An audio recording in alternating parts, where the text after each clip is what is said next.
life. You have to have no fear. You have to have no fear.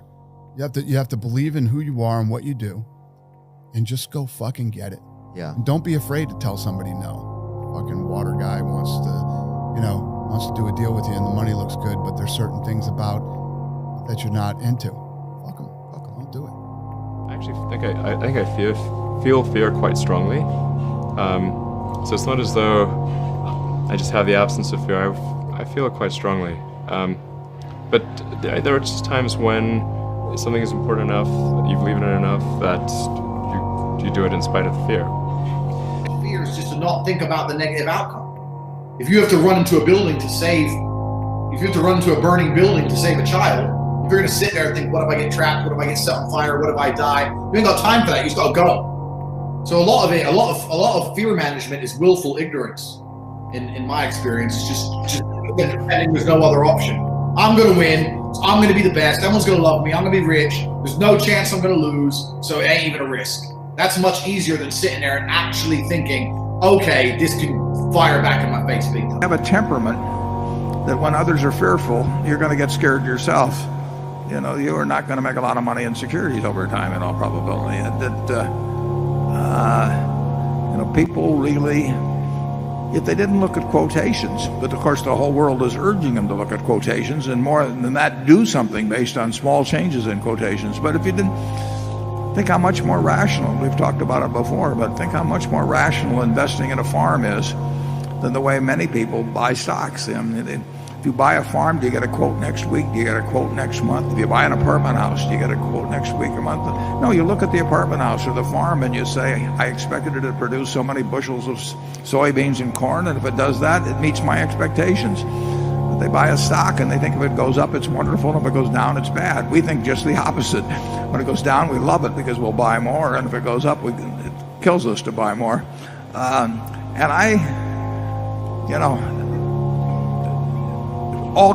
Ben Graham wrote about it. It's been explained. But if you can't get yourself in that mental attitude, you're going to be scared whenever everybody else is scared, and expect somebody else to tell you when to buy and therefore get your courage back up or something.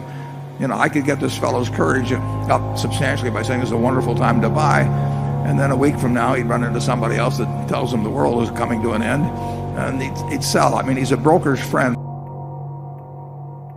It feels to me like MIT is a place that has to be funded by people who want to take the smartest people on the planet and make them work on the smallest things that won't change anything.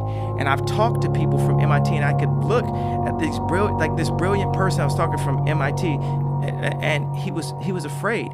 Everything was fear. Everything was about his girlfriend's pregnant, and we just got a house, and I don't want to do anything to change this. And this is like one of the most brilliant people on the planet. But if you mix brilliance with bravery, that we can ignite something. Even this conversation alone can ignite the people that are going to change the world, because there's people who have been anointed. You can't teach the brilliance and the anointings. There's people who hit the game of life and they've got something that they're going to do no matter what school they go to. They just know how to do it. They knew how to do it before they got here, and they were going to do it.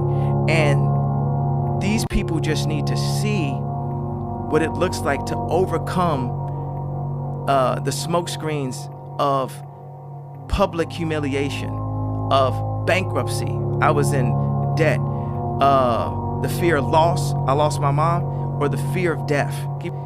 You're young, and we're like children. And there's all these things, these sharp edges, these corners, these anxieties, these fears, these things put in our food, our diet, our diet of what we consume right here, that turn us old and make us brittle and make us put that fear on our kids. Don't you put that evil on me, Ricky Bobby. They put that we put these evils on our children. We put racism on our children. We put fear on our children. And the children are fearless. The children, it's funny. It's like Claudio Silvestri, one of our lead architects that I work with since age 24. He built this home in Mallorca with John Paulson, and he has like this golf course, which the acoustics are incredible, but it's this part where you can walk along that's 20 feet high. And I said, would you, what about the kids? What, you have a balcony, you have a banister or something? And he looked at me and said, they're smarter than we think.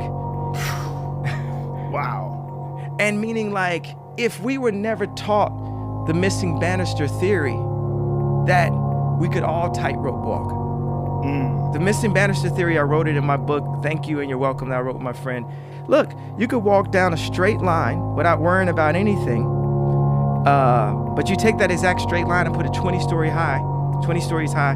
You know I'm going with it. Yep. And you remove the balconies, you're going to be so concerned about the idea of falling that it will make you fall. Yep.